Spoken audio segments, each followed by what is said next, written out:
Hello दोस्तों, communalism से related lecture में ये हमारा सेकंड पार्ट है।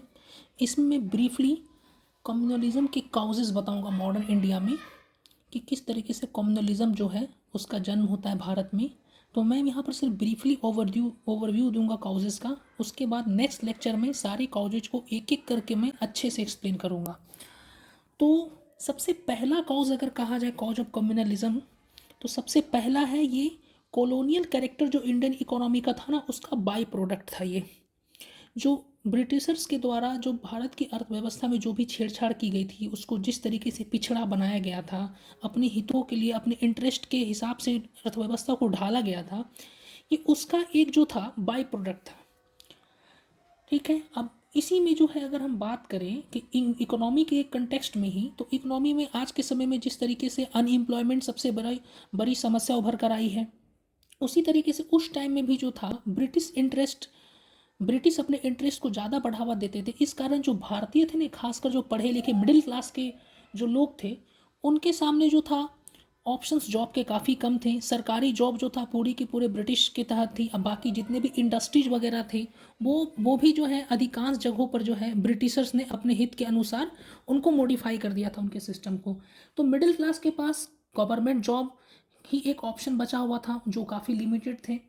तो इस तरीके से देखा जाए तो मिडिल क्लास ने गवर्नमेंट जॉब पाने के लिए कास्ट रिलीजन ये सब का मतलब कहते हैं ना पैरवी करना, इस तरीके से पैरवी करने की कोशिश की और इससे भी कम्युनलिज्म को बढ़ावा मिला।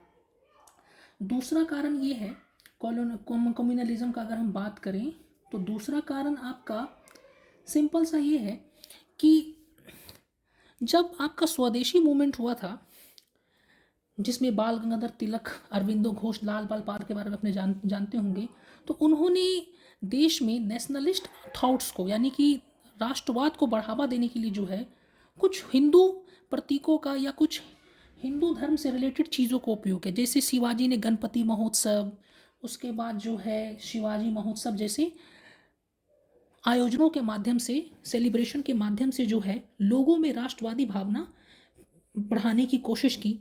बट कुछ जो थे कम्युनलिस्ट जो थे उस समय, उनके कारण जो है ये बड़े स्तर पर जो है कम्युनलिस्ट हो गया। मतलब उनके राष्ट्रवादी वो अपने विचारों में बिल्कुल सेक्युलर थे। उनका कोई भी ये नहीं था कि कम्युनलिज्म फैलाना है, हिंदू मुस्लिम नहीं करना था।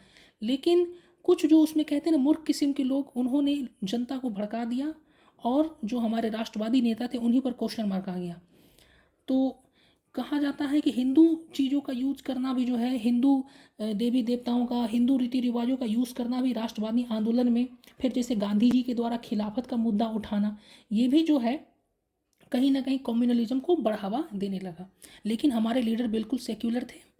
जिस तरीके से हमारा कॉन्स्टिट्यूशन उसका सबसे बड़ा प्रूफ है कि हमारा कॉन्स्टिट्यूशन बिल्कुल सेक्युलरिस्ट है।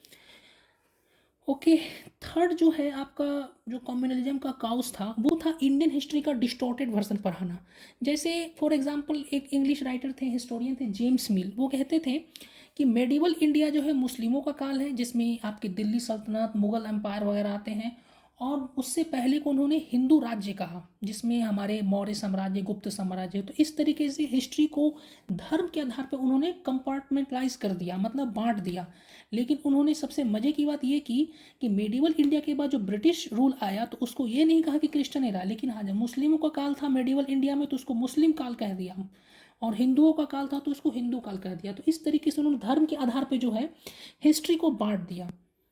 और कुछ राइटर्स का ये भी मानना है कि भारत में विभिन्न धर्म के लोग रहते हैं, हिंदू मुस्लिम सिख ईसाई, यानी कि रिलीजियस प्लूरलिज्म है। इसको भी कहीं ना कहीं जो है कम्युनलिज्म का काउज माना गया। लेकिन ये जो है सही नहीं है। ये क्यों सही नहीं है, और मैंने जितने अभी आपको काउजेस बताए, एक ओवरव्यू दिया कैसे ये कम्युनलिज्म को बढ़ावा देते हैं, तो इन सब को मैं एक एक करके डिटेल में आपको नेक्स्ट लेक्चर्स में एक्सप्लेन करूँगा। तब तक के लिए लेक्चर को सुनने के लिए thank you. Have a nice day. अगर आपको लेक्चर पसंद आए या आपको कुछ भी इम्प्रूवमेंट लग रहा है कि मेरे लेक्चर में कुछ भी इम्प्रूवमेंट की ज़रूरत है, तो प्लीज़ कमेंट करके मुझे बताएं। मैं उस सजेशन को ज़रूर अपने नेक्स्ट लेक्चर्स में फॉलो करूँगा। Thank you for listening.